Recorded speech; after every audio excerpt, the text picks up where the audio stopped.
Hello, everybody, and welcome to the Crypto Hipster Podcast. This is your host, Jamil Hassan, the Crypto Hipster, where I bring you entrepreneurs, founders, executives, artists, musicians, talented people globally in crypto and blockchain.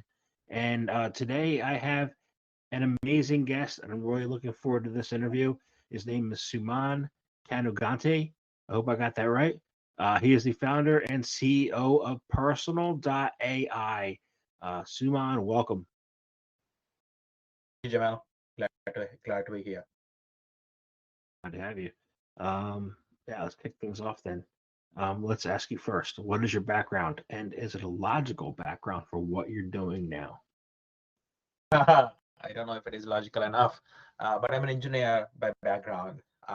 Most past decade, I spent my life creating solutions, I call it, for hard human problems. Is how I put it. I'm generally passionate about trying to go after like really challenges for human beings. In my previous company, it was just solving for missing visual information for blind and low vision people. And in this company, it's about augmenting missing memories and missing knowledge that we tend to often forget in our daily lives. By trade, I'm a robotics major. I worked from systems engineering to development management to software coding as well. I got my business degree to a certain degree. So I don't know if you would justify all the things that I've done in the past, but I tend to believe that many of these experiences actually is needed for some of the experience that you want to create into the future of how people live their lives. I agree. A lot of different areas to pull on. So I want to ask you how you do that actually. What is personal AI all about and what makes it great? Personal AI is all about replicating an individual knowledge, voice, and authenticity into one model. There is obviously a tons that is going on within the AI space. This company started about 2.5 years ago with the premise that um, we do not have a system to preserve individuals' thoughts, knowledge, and data in their purest forms, along with the ownership and attribution that is associated with new creations that exist out there in the world. Internet has been serving great for consumers and for people to exchange that knowledge. Now we want to find it is your models that serve you, both in terms of like recalling your own knowledge and creating on top of it, but plus also serving other people in the most authentic form that that exists out there. Recreating people in so what is that most authentic form? What do you think? I mean, let's think about it. Most authentic form is I don't want it to be conflated with general information that exists out there. I want it to respond more stylistically and more knowledge oriented on how I speak about it.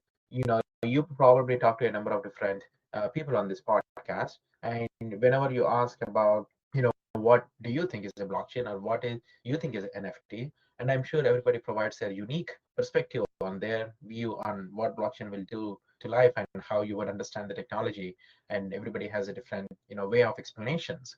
We want to preserve that authenticity. So when you're talking about this particular personal AI model, when you are talking and texting and DMing to this personal AI model, they will respond in the most grounded form to the particular individual and not a general chatbot, if you will. Especially, of course, we are talking to the crypto world, but if you do look at like AI, what is happening in the space out there, there is tons of momentum on how good these models can get. But the one of the lacking factors in here is it is all aggregation of the data that exists on the internet, which is general knowledge. So it is great to be able to ask questions in the general sense, but it lacks the individuality. It lacks the personality. It lacks your human touch on what your perspective is. Um, so we want to elevate that. So when you talk or when you chat, when you text with me, and when my AI is helping me augment or assist me in responding to you, it will be in my most authentic manner. Okay, we're going to dive into that. So let's talk about yeah.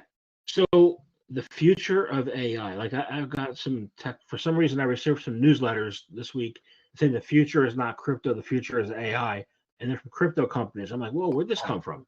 Right. So the future of AI, yeah, it's crazy. The future of AI. How can it be unleashed, and how can it unleash humanity's full creative potential? Yeah, I mean, the beautiful part about Personal.ai is it's not just crypto, it's just not AI, it's a combination of crypto and AI.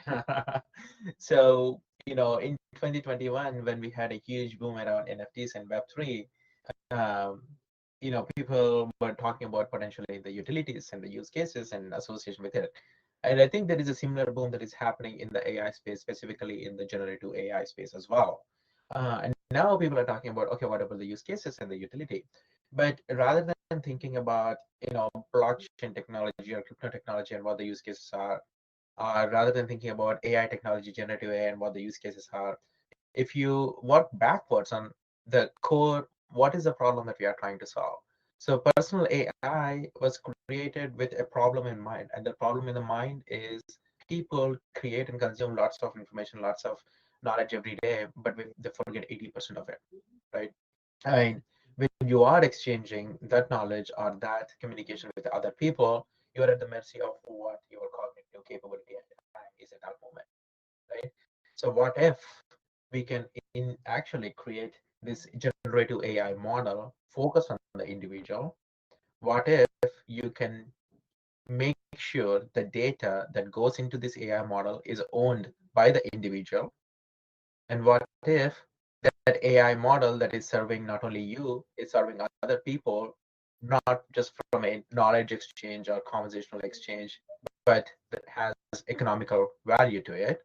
Then all of a sudden it makes sense with the generative AI combining with the Web3, because all we do is data is needed for AI, and Web3 has done tremendous job in ensuring the ownership of the data. And in those two things, one key thing is common, which is the data. So AI and crypto for me are not two different things. They are tightly coupled, and there is a base foundation to those two things, which is the data. Now, there is other use cases that kind of unlock within the crypto space with small amounts of data ownership, such as NFTs, such as images. But when you're talking about large amounts of data, it is still data. You still have that ownership, and AI is nothing without the data. So I think it's not like AI industry versus crypto industry and where things are going. I think it's more about what are the use cases that we are going to unlock and what technologies will come into play to solve that. And in our case, AI and Web3 go hand in hand, because we want to create this individual models for people and give them the ownership of that data, give them the ownership of those models as a living digital asset for people forever, in a way.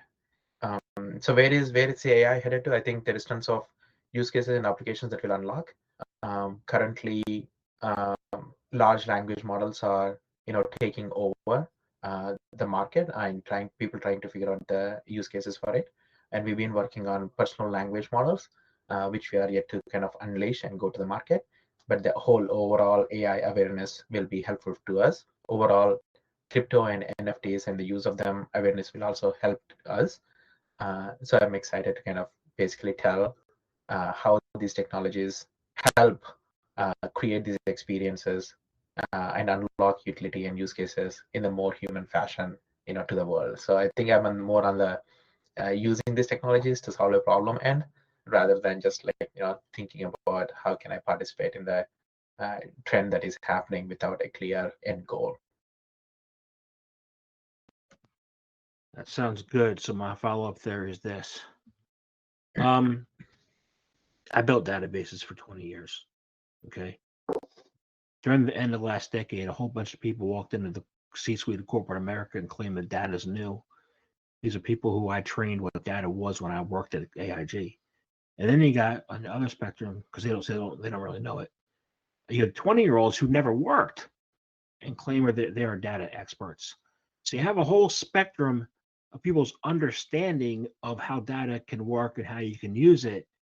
And you know, how do you start to build the artificial intelligence when 2/3 of the intelligence of the data is not intelligent? um, I think the simple answer to that one is the authenticity of your intellect versus the 2/3 of general intellect, which may not be intellect enough. The most interesting thing about internet general and what's happening over the past couple of decades is that initial internet phases is more about, hey, let's put this information out and we can exchange knowledge and information across the world and everybody can use it. And later on, the idea of gathering the information has shifted into collecting that information, meaning it's just not about writing a piece of blog or writing a piece of post. When you start thinking about social media and how they were really good in getting people to write things, tell things, getting people to do how-to videos on YouTube, getting people to exchange their personal information about what they like and dislike, and aggregating all that pieces of data, uh, putting in the database servers, so that way you can create these AI models to recommend specific piece of information or specific piece of products for people is amazing, because it is solving for the platforms and the companies benefit and locking them into a app or into a platform. So now people, when they use Instagrammers, like young people for example, they probably do not understand the idea of publishing the information is not theirs, it's going to some other platforms out. But there is a general awareness that is also happening where, okay, hang on, social media, hang on, YouTube, hang on, just generally internet. I want this data to benefit me, and I would want to have that ownership to me, and I want to control the economics involved in that data access, right?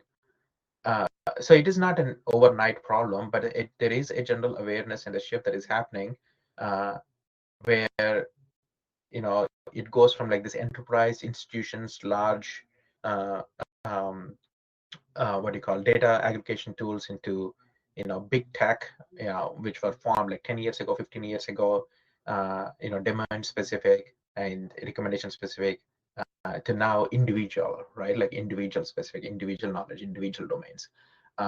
So I think both from a AI technology development and how sophisticated they're getting to be really good with small amounts of data, and how the blockchain is really a fundamental framework to be able to associate data ownership or ownership to any piece of data. I think those products and those awareness campaigns, those technicalities are coming together and converging, ultimately should drive towards uh, elevating our technology working for that individual person. That makes sense. That actually makes a lot of sense. Especially as we are navigating away from Web 2 and into Web 3, having that individual data access and ownership makes a lot of sense. So, what can be the role of AI in the new Web 3, especially when it comes to what you mentioned earlier, the NFTs and also metaverse? Okay, very good. Let's start with AI and connection to the Web3. I think I alluded this earlier in our podcast. The underlying of the base common theme is the data. The data can be many forms, and the beauty of NFTs is that today they were used for images such as artists, and music such as files, and those are discrete elements of data, which makes sense because these discrete elements of data from a general human perspective is understood. There is an economic value associated with it. You buy 10 songs from Blockbuster, right? There's an economic value associated with it. You buy a piece of art, there's an economic value associated with it. So when you do have association of NFT to these discrete elements of data, it made sense to the market, and obviously those should be the first use cases that happen. And now the data is just not discrete pieces of information. The data could be aggregate or collective pieces of information as well. Now, a blog is understood, right? It's a discrete, piece of information about a particular topic. So yeah, I can NFT that. Now, how can you expand the thinking into not just discrete pieces of data, a collection of my knowledge, a collection of course, right? A collection of individuals, minds. In the case of personal AI, that could still be associated with a NFT. So you are now saying, hey, this personal mind that lives on the cloud uh, is behind a particular NFT. So people who are participating in the economics of that NFT would gain not only access to the personal AI, but the training and the knowledge or building of the models can also go into the same thing. So basically, we built a system where uh, first thing is the ownership of data is like created as part of your building your model. All the data associated with like one individual or many individual, depending on who is contributing to it. Everything is structured. The unit data, we call it as a memory block, and that memory block unit has a name like a true identity associated with it. And you can essentially create a community. Think about Discord communities and NFTs, communities behind NFTs. Now you can also think about your personal AI as behind a digital asset, basically gated access, NFT gated access to the AI as well, but in a form that is like much more advanced, because it's not just a piece of blog, it's actually an interactive model like Alexa that you are putting behind this NFT, right? So if you start like converging, the avatar, the voice cloning, the digital mind into like one entity, that could have an associated NFT as well.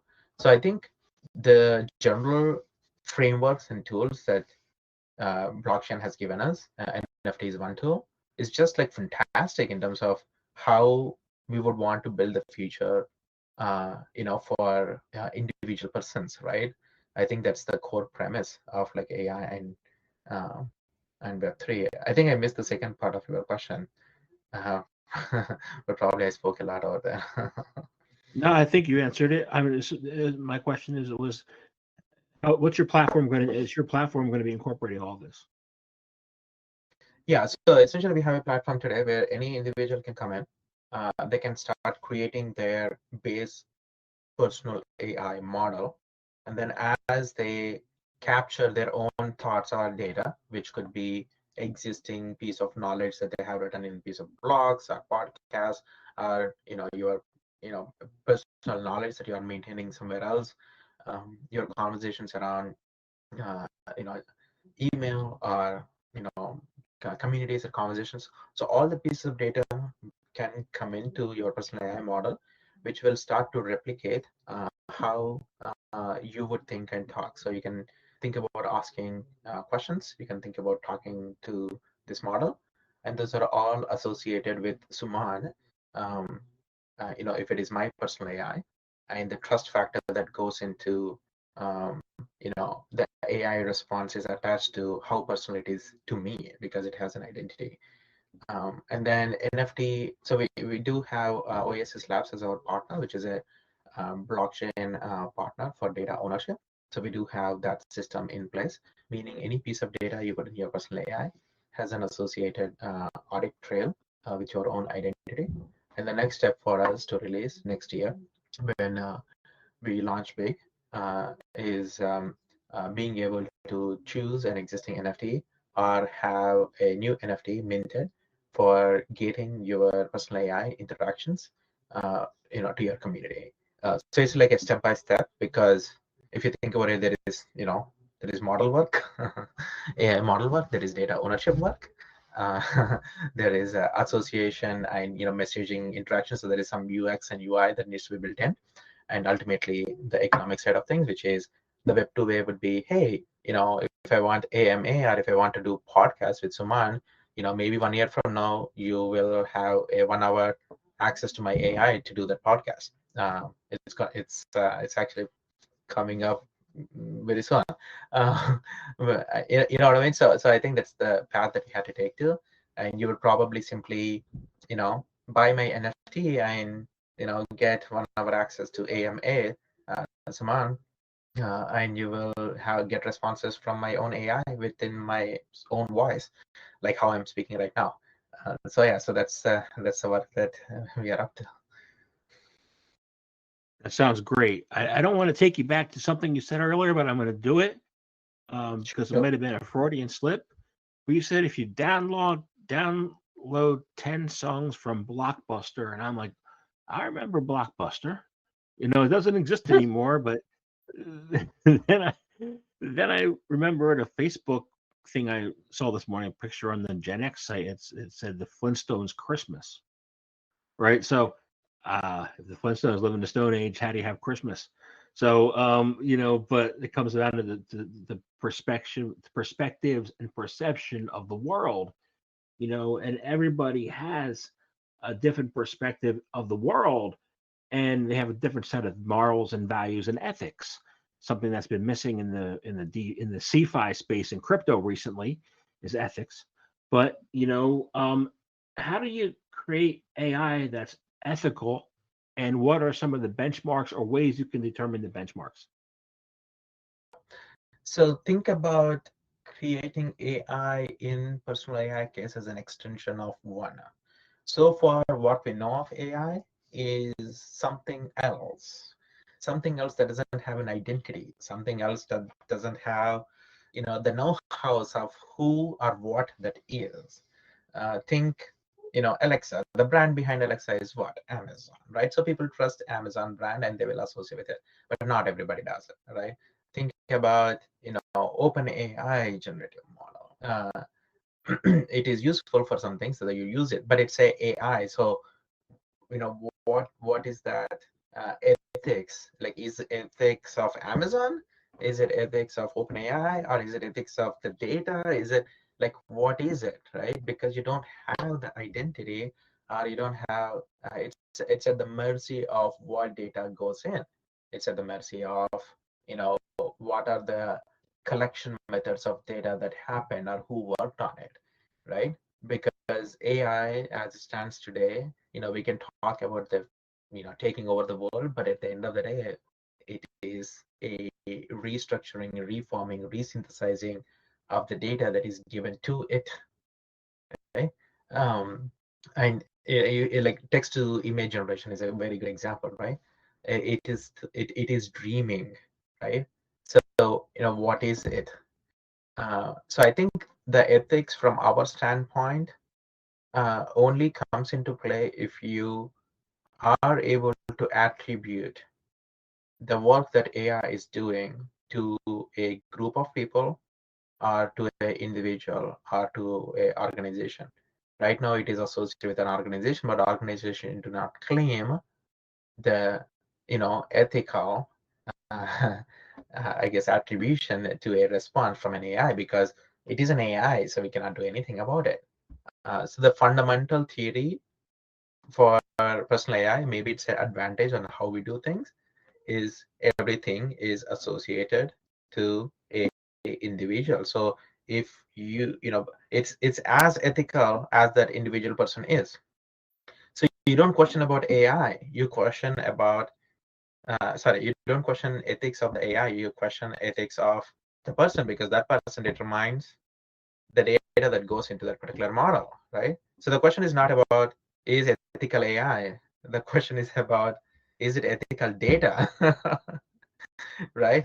So yeah, that's my response to it. But maybe we are better suited for it because our models are fundamentally driven by an individual, and the brand associated with it, trust associated with it, ethics associated with it, diversity, opinions associated with it are down to the individual. individual. Yeah, that makes sense. I'm just looking, what you said trust factor, right? And you said it a couple times, and it's important, and I agree with you. Um, there's a lot of gaslighting that goes on by the media, the people who try to do their own research, right? So, how do we begin to build that AI based Web3 that's fair for everybody? um, Make sure. So, so there are two ways to think about it. One, are you a user of the AI, or are you a builder or the creator of the AI? Right. So far, like majority of the people in the world are the user of the AI. They're the consumer of the AI. You may be using it, but you don't know it. For example, if you go to Amazon, you shop a thing for Christmas, the next immediate thing that it recommends you is coming from an AI, right? So in most cases, directly or indirectly, we are the users of the AI. Now, our positioning is that, hey, look, you don't have to be just users of AI. We are giving you a system, a platform where you can control your destiny on what your AI can do for you with your own data. So we are basically giving people a choice, like, or a tool. Hey, take this, platform or system, and then build it in the way that you would, right? And I think that is our response to, how you would do it. So, if you build what you want, you are in turn helping the creator economy, right? Um, so, what's your vision for the world of the creator economy using AI? Yeah. So creator economy is another, I guess, trend from a macro perspective. It's always easy to kind of look back, right? What happened before. You have large institutions and you have jobs, and then people exchange money for the jobs, and then it kind of trickles down on what kind of jobs you do. Creator economy is this idea that, hey, look, I don't have to create like huge businesses to center around having 100 true fans or 1,000 true fans or customers to build a small business that is viable to a to an individual. Like, that's what creator economy is. So uh, if personal AI is going to help unlock more of the individuality, their individual mind should be used for um, making money, similar to how they would use their own brains for doing jobs and making money. So the current creator economy platforms and tools and methods uh, uh, are a good way to kind of think about, your personal AI should be making money for yourself into the future, and maybe not just like right now, even after, years to come into the future. Right now, how much there are some people who we can easily think about their knowledge would be worthwhile to have access to right now. Imagine if we had, Steve Jobs' AI, that he was building it during his times, that people can actually have a chapter with.